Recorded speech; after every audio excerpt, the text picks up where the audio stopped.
Hello বন্ধুরা, welcome to my blog. যে blog না দেখলেও তোমাদের কোনো লস নেই, কিন্তু তোমরা যদি বেকার সময় পার করার জন্য আমার ভিডিওতে ক্লিক করে থাকো, then you are at the right place বেবে। হঠাৎ ঠান্ডা হঠাৎ গরম, এখনকার ওয়েদারটাই যেন এমন।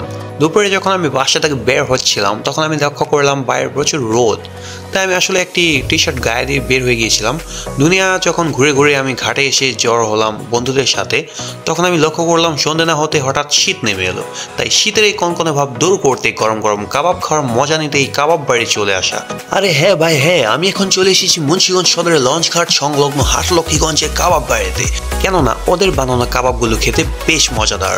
এখানে আপনি চিকেন কাবাব এবং বিফ কাবাব দুটোই পাবেন। আর একটি মজার বিষয় হচ্ছে যেটা মুন্সিগঞ্জের অন্যান্য জায়গায় পাওয়া যায় না, সেটা হচ্ছে মাছ দিয়ে বানানো কাবাব। Yes, you heard right. এখানে মাছ দিয়ে আপনার 3টি আইটেমের কাবাব পেয়ে যাবেন: তেলাপিয়া মাছ, কোরাল মাছ এবং টোনা মাছ। হ্যাঁ ভাই হ্যাঁ, আপনারা ঠিকই শুনেছেন, মাছ দিয়ে বানানো কাবাব, যেটা মুন্সিগঞ্জের অন্যান্য জায়গায় পাওয়া যায় না। এখানে আই থিঙ্ক প্রথম, মানে আমার দেখা প্রথম আর কি। আচ্ছা, আমি কি কথা হলো বেশ ড্রামাটিকলি বলে ফেলছি? It's okay, fine. আমার ব্লগ আমি তো মজা করতেই পারি। মুন্সিগঞ্জে চিকেন কাবাব এবং বিফ কাবাব পাওয়াটা তো খুবই সহজ, কিন্তু মাছ দিয়ে কাবাব পাওয়াটা না ভাই, মাছ দিয়ে কাবাব পাওয়াটা খুবই রেয়ার। নাম যেহেতু কাবাব বাড়ি, তাই ভ্যারাইটিস আইটেমে তো কাবাব থাকারই কথা। ওনাদের ভিতরের পরিবেশটা খুবই সুন্দর এবং গুছালো। যেহেতু এখানে বেশ মজাদার এবং ভ্যারাইটিস আইটেমের কাবাব পাওয়া যায়, কিন্তু একটা মজার বিষয় হচ্ছে যে ওনাদের এখানকার নান রুটিগুলো কিন্তু গোল হয় না। কেমন হয় সেটা আমি পরে দেখাচ্ছি। গাইস, তার আগে আমি হ্যান্ড ওয়াশ দিয়ে ভালো করে হাতটা ধুয়ে নিচ্ছি এবং কীটাণুদেরকে ধ্বংস করছি।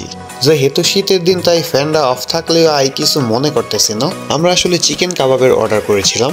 এই যে দেখুন তাদের সমালোচিত রুটি, যা আসলে গোল হয় না। কেন হয় না আমি জানি না, এটা নিয়ে আমি কয়েকবার আন্দোলন করেছি কিন্তু কোনো কাজ হয়নি। যেহেতু টেবিলে খাবার দেওয়া হয়ে গিয়েছে, তাই আমি আসলে খাবার সামনে ফেলে বসে থাকতে চাচ্ছি না। আমি এই চট করে খাবার খাওয়া শুরু করে দিলাম।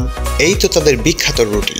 চলুন এবার খাবার শুরু করা যাক। আমি যতক্ষণ না খাওয়া দাওয়া শেষ করছি, আপনাদেরকে একটি চ্যালেঞ্জ দিয়ে রাখি। আমার বন্ধুর হাতের ঘড়িটির মূল্য কত ও আমাকে জিজ্ঞেস করেছিল, আমি আসলে বলতে পারিনি। দেখি আপনারা পারেন কিনা। বরাবরের মতোই তাদের কাবাবগুলো এবার আমার কাছে দারুণ লেগেছে। Rating 8 out of 10। Bye bye বন্ধুরা।